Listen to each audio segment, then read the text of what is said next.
Welcome to Alchemy of Housing Justice, a podcast where we explore the collective magic we need to reimagine our housing future. I'm your host, Sarah Hunter, and here we are learning together in another episode. This week, I've been thinking a lot about trees. I've been reading a book about the interconnectedness of them, the ways trees talk to one another. But the part I think is relevant to our conversation today is the natural design of the tree, the way it grows from a seed into a giant structure, where the strength lies at the bottom in the roots that are larger than the branches and they're underground and unseen. That the power of the structure is not solely, but is predominantly there. And this design gives it the capacity to stay sound in the changes of seasons and through tumultuous weather. And I'm thinking about how in like community organizing and in the pursuit of community ownership, we have to be like trees. So that's the imagery we'll start with today. And as always, while the stories and concepts we will talk about today will be grounded in the pursuit of housing justice, we recognize that all justice is interconnected. And we're starting from the belief that it will require many strategies and tactics to find our freedom. And our journey together will explore these set of tactics that we're seeing emerge as we stand alongside people, communities, and movements working toward housing justice. In this episode, we'll be diving deep into the idea of community ownership as a path toward housing justice. We'll talk about the ways in which community ownership is the root system of housing justice, and the way that rooting in community ownership gives us the platform we need to grow transformed structures that give us what we need as people to thrive. And what I love about this conversation is that we're starting with intimacy as the seed that allows these roots to grow and develop.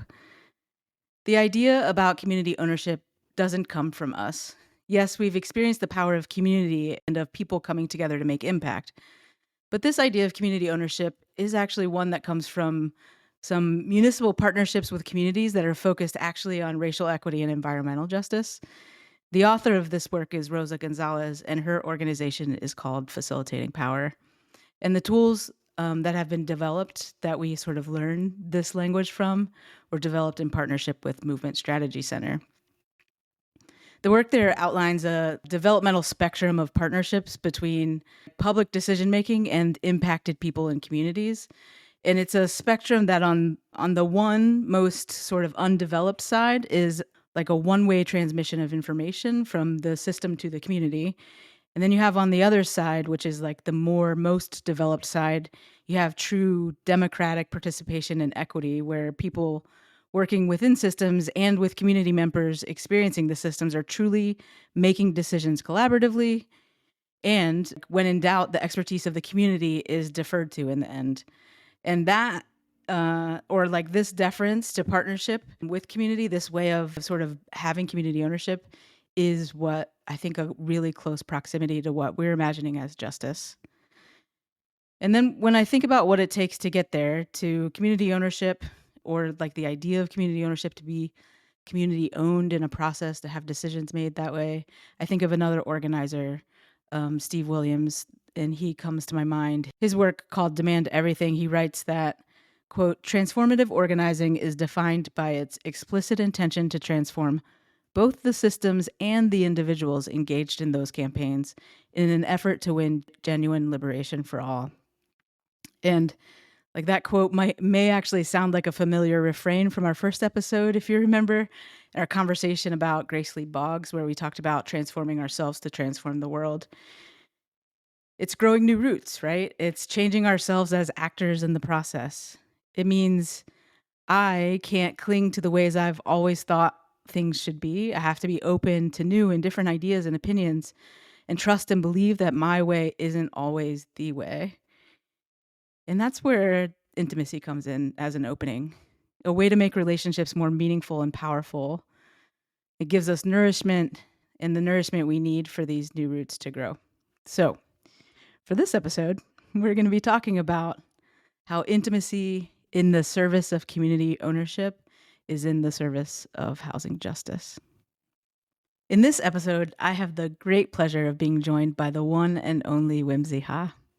I think the first ever real conversation I had with Whimzi also started as a conversation about intimacy, so it's no surprise that that's where we'll start today too. Whimzi is a trans, non-binary Vietnamese Asian American diagnosed with HIV, who has gone through experiences of unstable housing and forms of homelessness. Her hope and dream is to live in a peaceful, tranquil world with a sense of understanding and acceptance of oneself and of other folks. She's really big into discovering what it means to practice self care. She's a stoic philosopher and works to create spaces for you to be you in the practice of love. And I have experienced all of those parts of Whimsy, and I'm so grateful to know and learn from her. And I am so excited to bring her into this conversation. Welcome, Whimsy. Thanks for joining us. So glad to have you with us. Oh, absolutely, Hunter. And it's a joy and a pleasure to be here within a space and, being your guest here in today's podcast episode. Yeah, well, let's get And into it. absolutely. I'm really looking forward to go in depth conversation and discuss why intimacy plays a crucial role in terms of like community ownership and how it leads up to housing justice. All right, so let's get into it with the first question. And this one's kind of a softball for you because it's like square in the heart of like every experience I've had with you, Whimsy. Why is intimacy so central to being authentically community led?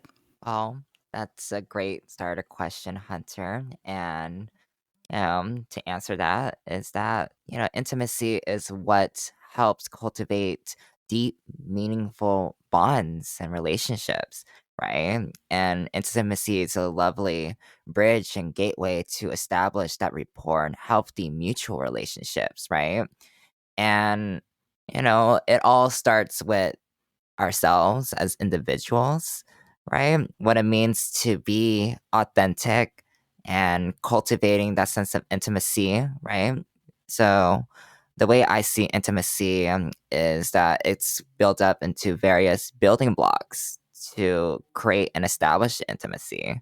For example, in order to be intimate, one must feel safe, right? Feeling safe to be themselves, being honest, being able to communicate, and having that sense of trust, understanding, and being affectionate and compassionate along the way. And with that, we're able to be more present amongst ourselves and those around us. Because it's like, how else can we build something that's aligned towards our vision goals if we don't have any of that, right? So, One of the things I've heard you talk about before, Whimsy, is you touched on it just for a second, right? About sort of safety and how intimacy and safety sort of go, help reinforce one another. And you've talked before about sort of nonviolent communication as a pathway to some of that. I'm interested in how you think nonviolent communication is also a part of this equation. yes, nonviolent communication also plays a role and safety and intimacy. Because, like, if we do not feel safe in like a given circumstances or environment, then we'll feel reluctant to participate, engage, right? We'll most likely disengage and go towards something that feels safe, right? And that's it also plays the importance of why it's crucial to have safe spaces to cultivate, you know, healthy communities as a whole collective. Because if the whole group as the individual doesn't feel safe, then it's safe to assume that most of the collective will also feel unsafe as well. And without that, then it's just like a domino effect, right? Just being ourselves and having that rapport and being able to participate and having that sense of belonging amongst each other. The word that's coming to mind for me is also like trust. And I want to hold to that. Like, it's not always possible um, to always create safety. There are times when that's not totally possible, but there's an element of trust and like sort of regard for one another's safety that's um, a part of intimacy that isn't. We don't always get to feel safe, but we might trust the people we're in relationship with to try to hold our safety and that as a value, and having sort of nonviolent communication strategy as or communication tactics as sort of part of what it means to get there. Um, I think the way I've heard you sort of talk about this before is also that um, sort of that nature of the interpersonal connectedness of intimacy as well, right? Like there's this like we it doesn't allow us to be humans that aren't in relationship with humans, the humans around us, and I've watched you sort of navigate rooms in those ways with those values. I'm curious if you have any experiences of like how you've brought intimacy into some like community work in the past that you'd want to call in here. Yes, absolutely, Hunter. And it's I believe that it's to be able to be intimate also cultivates a hospitable environment, right? And like folks being able to express themselves as they are and meeting where they're at in life and accepting them, yeah, just as they are as a person, loving on them as they are as a person, and you know, and just know that with our shared values, we are pretty much like-minded individuals, as we go along with the process. And I love to make sure that folks are comfortable with being themselves, right? No need to like, code switch or like put up a facade, to like pretty much like sacrificing their own individuality to, please other folks, like pretty much like how other folks once have like an image of how they want to be perceived, like, and just like acknowledging that, and it's like just being you, just creating space for yourself and those around us.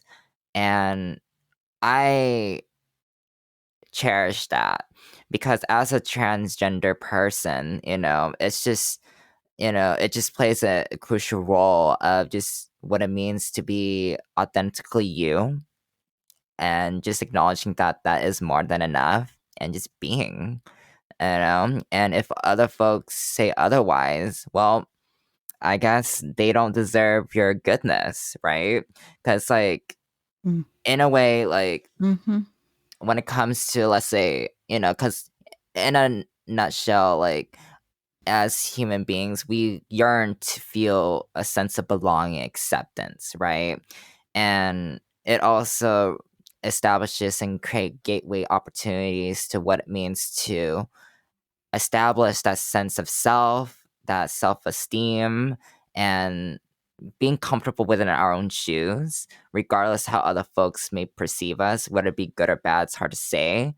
You know, You just said, when it's not safe, they don't deserve your goodness. I mean, that is like so like showing up as your most authentic self in a way that's like, yeah, like if they don't treat me right, they don't deserve my goodness. Like that is the shit. and also like in a way, like it's like a reframe, right? It's like not saying how like, yeah, pretty much saying how even when folks appears to reject us, let's say that they can't afford our value, who we are as a person, Mhm. and if they can't afford that, then you can go elsewhere. Mm. And also like acknowledging that, like, because life is too short, Yeah. right?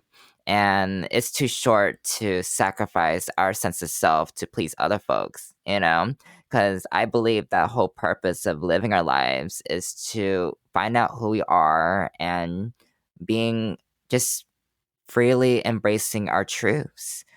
And ain't no one like that other Mm. than yourself, Mhm. right? And it can be a hard pill to swallow or come to terms with that, because I'm sure that folks have been like, their upbringing and their conditioning says otherwise. Yeah, I mean, we also introduced a concept here that was like very striking to me where you on the front end of this, you just said, like sometimes people don't have enough in their bank to buy your value in some ways, right? Like they don't sometimes what for whatever reason someone can't show up with the kind of relationship that I need because my value is worth more. That's no shade on them. It's just they don't have it. They don't have the amount to bring to this to this part of it, right? So they don't have the amount to bring to my value. So, I'm gonna kind of leave it at that. And like our work together is in service of sort of understanding and naming those things and also um like it not necessarily being bad that someone can't show up with that or assigning that kind of value to it. It's more like this isn't the fit right now, right? And we need to find folks that fit. Right. And it's like, yeah, it's like not forcing things, allow things to ebb and flow. Because if it feels forced, then it's like, in a way, we're trying to control the situation. It's like trying to, manifest our fantasies, ideals about a certain relationship when on hindsight, it's just not clicking. And yeah, just like it's I believe that relationships are meant to just ebb and flow as they come and go, right? And that's just part of life. And just accepting that and acknowledge things that, that's, in our control and then things that are not, right? And, because, this brings a lot of, it just like brings a lot of peace of mind when it comes to terms with that, to like acknowledging those distinctions and boundaries. And yeah, just at the end of the day, it's like, you know I love you as you are, right? And even if we're separate and we're not talking and connecting, I still love you and still create space for you, and wish the best for you in your married life, right? With the best intentions possible within my heart. Um, and just like hoping and that they will feel that, feeling honored within, that environment, or having a healthy support system that sees your worth and value as you are, right?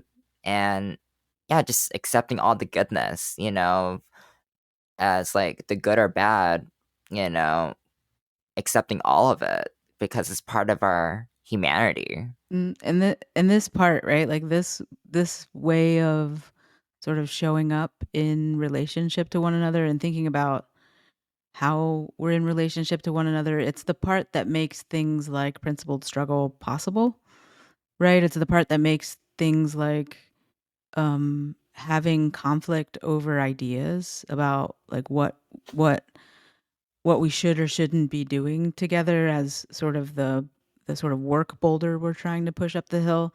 When we have conflict on those things, it's much easier to be in that conflict in ways that aren't violent or in ways that aren't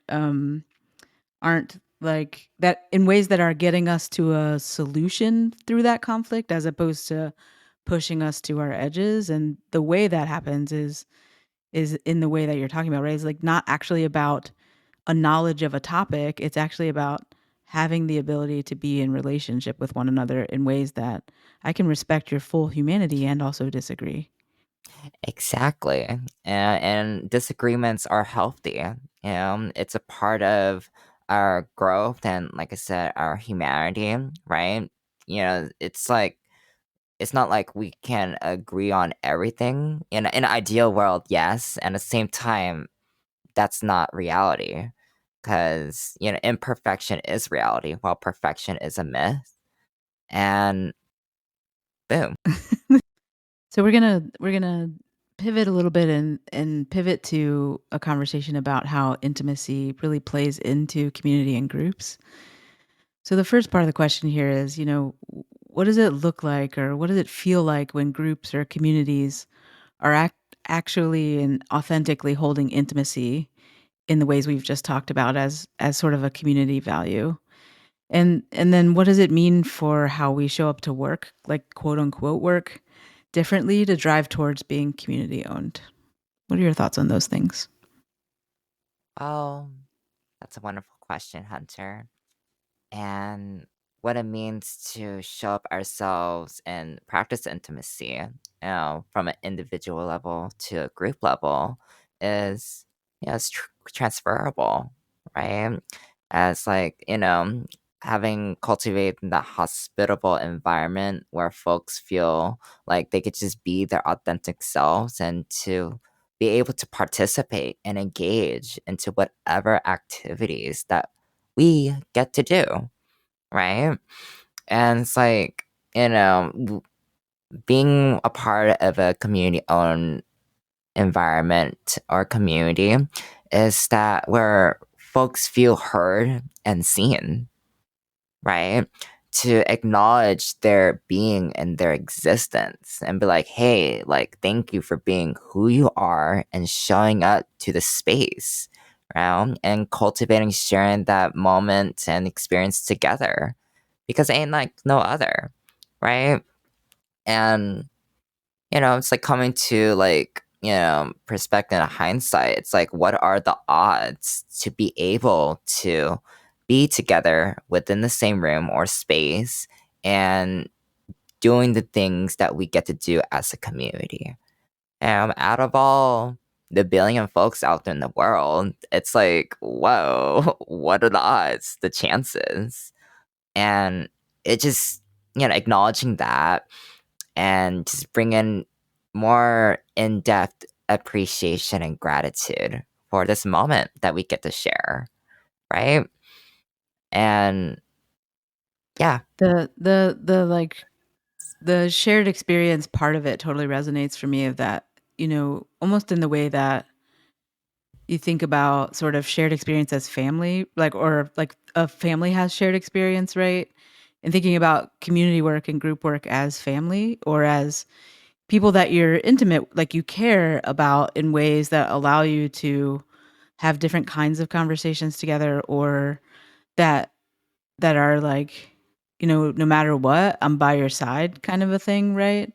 That I mean, not no matter what. We just talked about there are times when that's not true, but for the most part it's like, "Oh, I'm a brother's keeper too," right? Like I'm someone who's going to like as a part of this group, as a part of our values, we're going to lean into that like more of a family style relationship with one another um so that we're bringing everyone around and along. And there's like a I was trying to think of the quote, but I couldn't get it to come to my mind, but it feels like there's a quote that maybe like Jonathan used to use, or if you want to go fast, go alone. If you want to go far, go together, or something Oh, like that. That's the essence of that quote, right? And there's like the power of that togetherness and the power of family.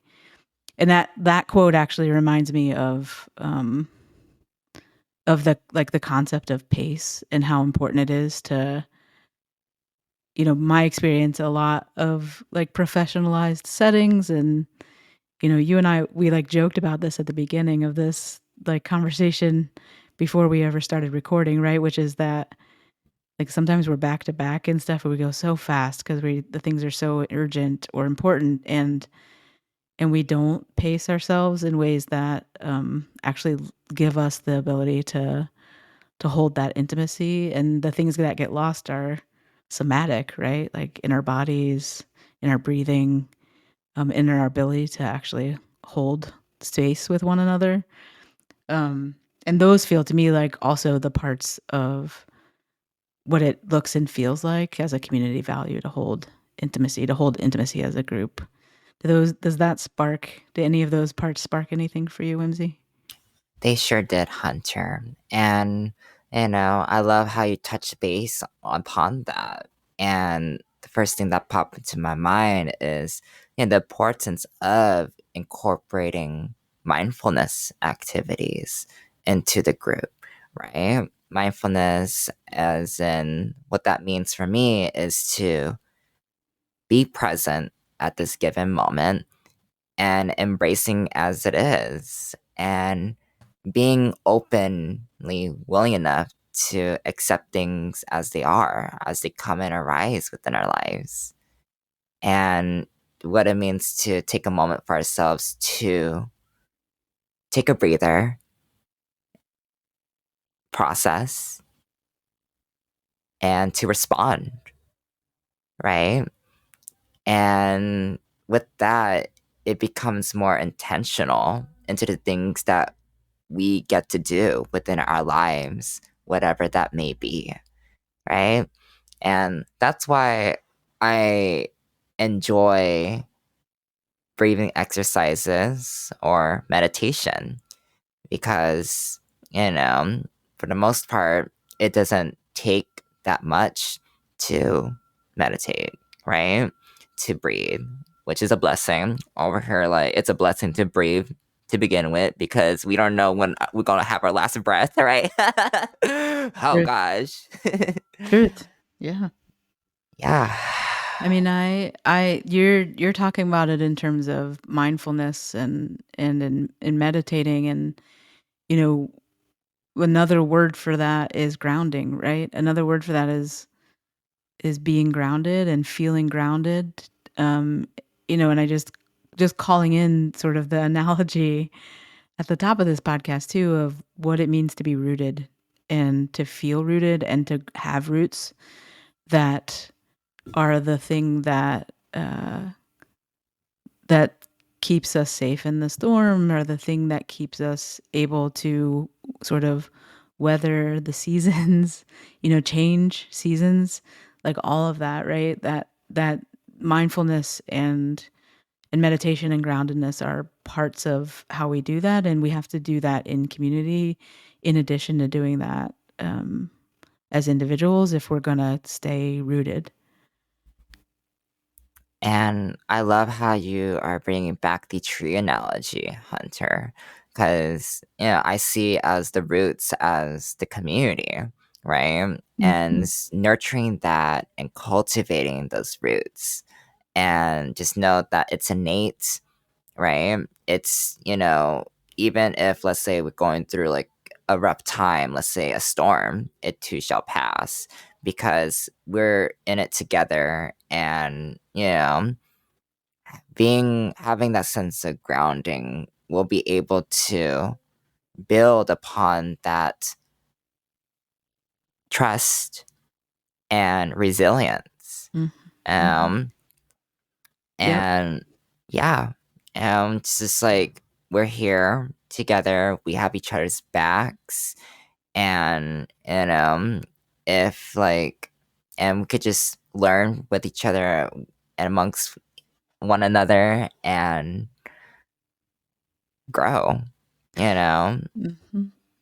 The one other part that really resonates for me here is that, like, it's terribly difficult to feel to be vulnerable in the practice, like, to actually practice groundedness, mindfulness, meditation, and the vulnerability that that takes when we're not able to hold intimacy with one another in the group. So, like, those things are, like, reinforcing of one another in the way that relationship and, like, they're necessary for one another. That it's like we need them as part of the circle in order to keep all of our sort of well-being and the, like, pursuit of justice moving forward. right? And also to like what it means to be vulnerable and to lower our defenses and walls. And it also Mhm. touches back into when the building blocks of intimacy is feeling safe, right? Yep, And if yep. we don't feel safe, then we're most likely to be defensive, right? More skeptical and less likely to share and disclose our valuable point of view and perspectives, and sharing our ideas, our dreams, and aspirations. right? To be able to have that sense of connectedness and knowing that and acknowledging that you too are not alone. We're in it together, right? And it makes things less scary when it goes to like navigating through this world that we know as it is at this moment. Yeah, because the unknown, it's it's terrifying, and it just feels more comforting to walk paths with other folks who you know that will be there for you and for each other, right?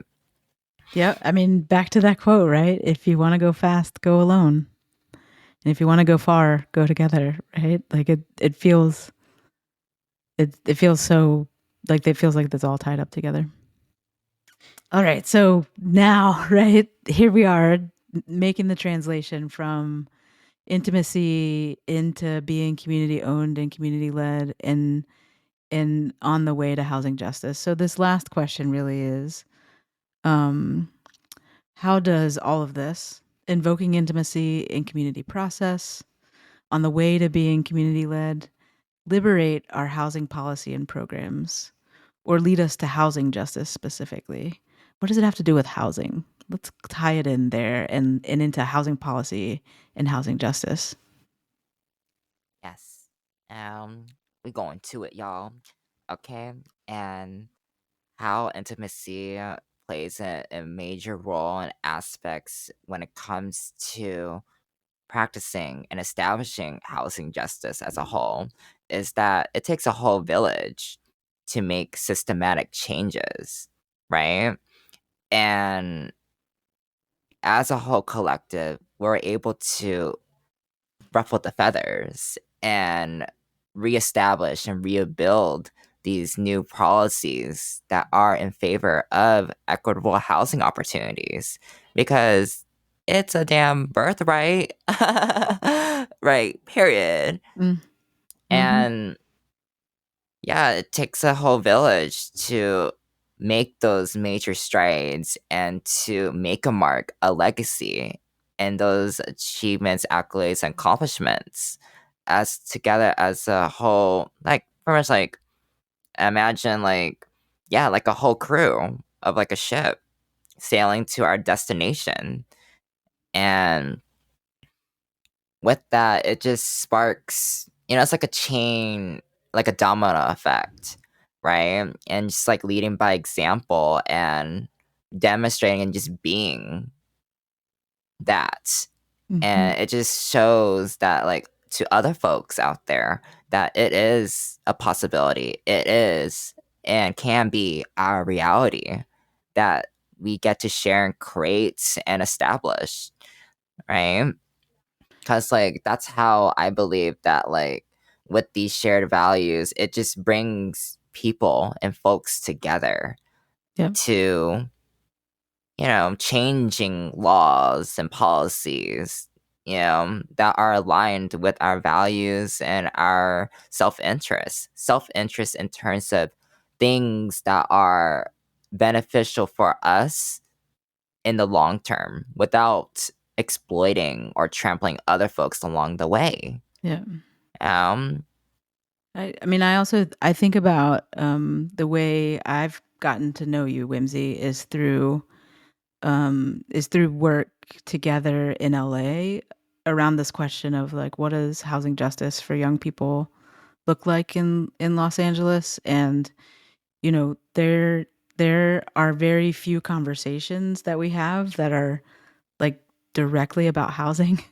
Right? And like almost by design, it's like housing is the thing you take care of when you see a whole person or when you understand the the that are that we live our lives as whole people that live in homes that need homes to thrive, and that it's not always where we start, but it is where we're going.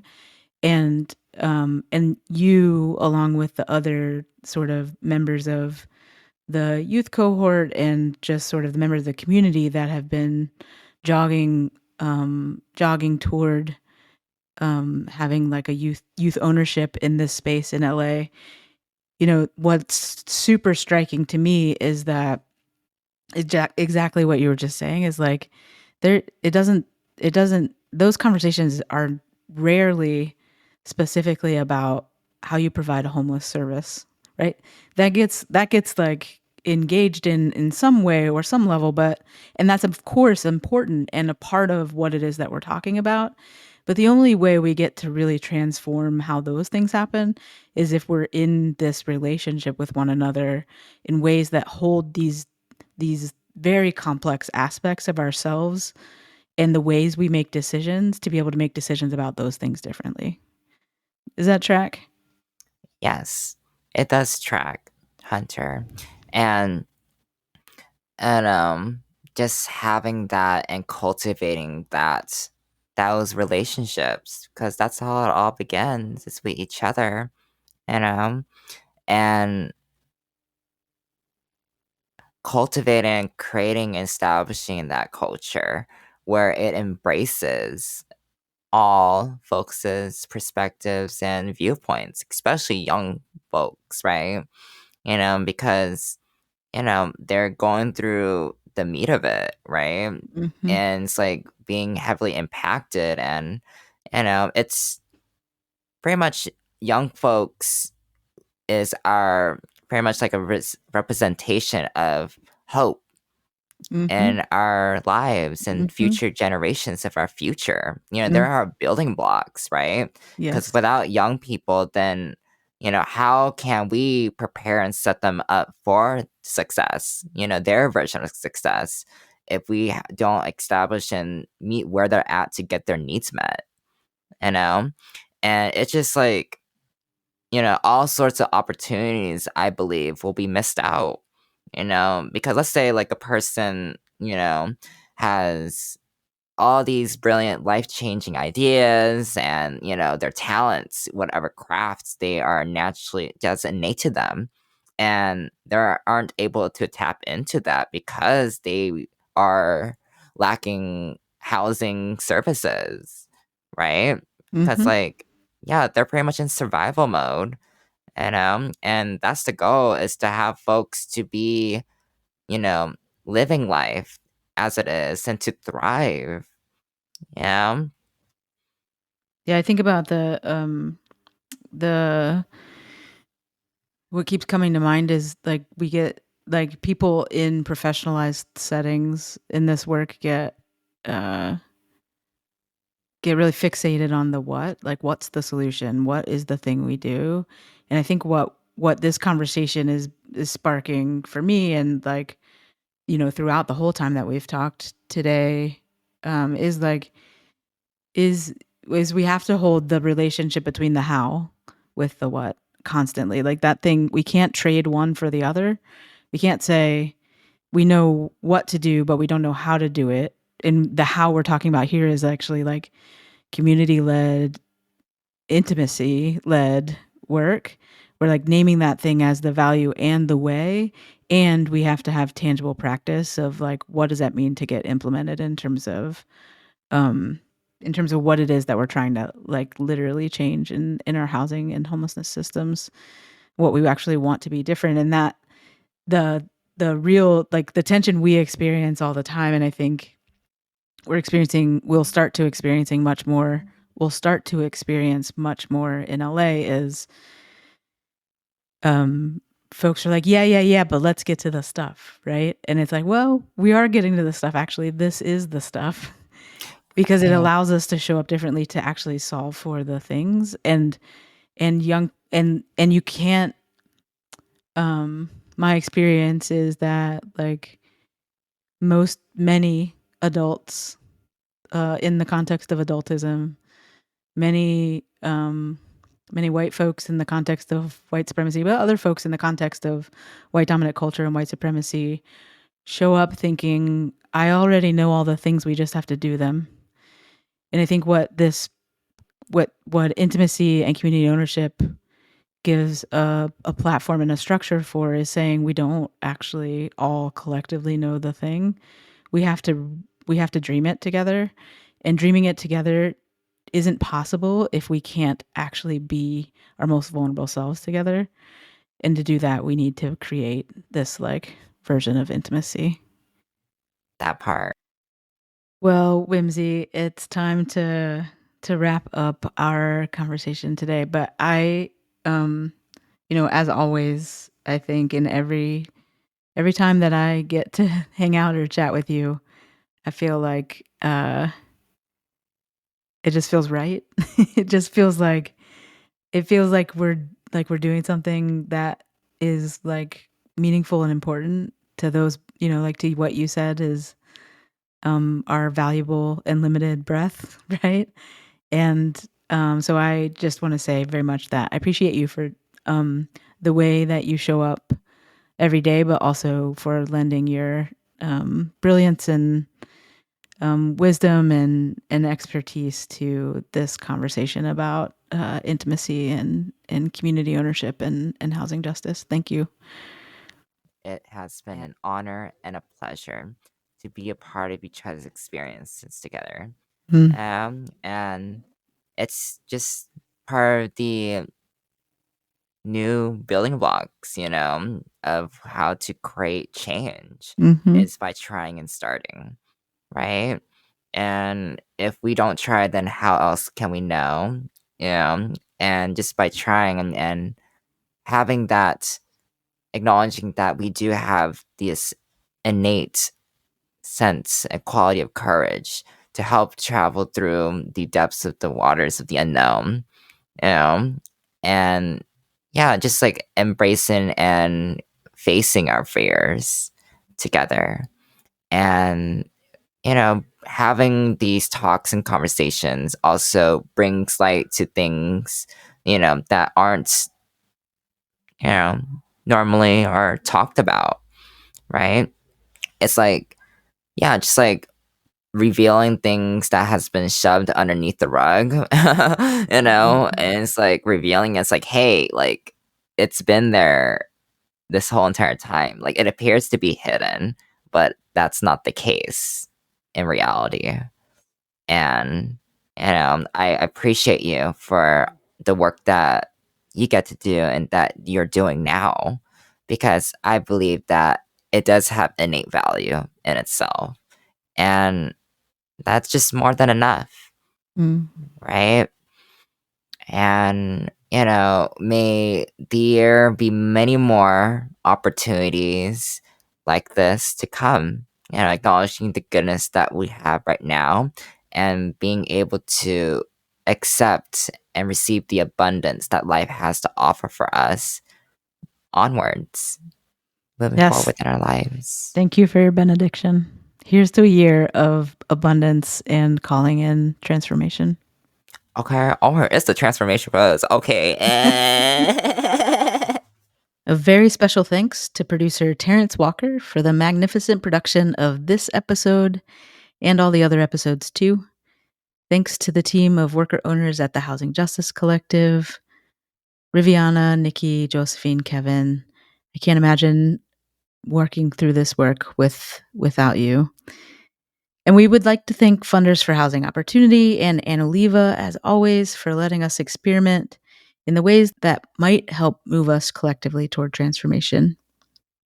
Follow us at housingjusticecollective.com. Check out Tré Ward's music on all streaming platforms and subscribe to the Alchemy of Housing Justice podcast wherever you get your podcasts.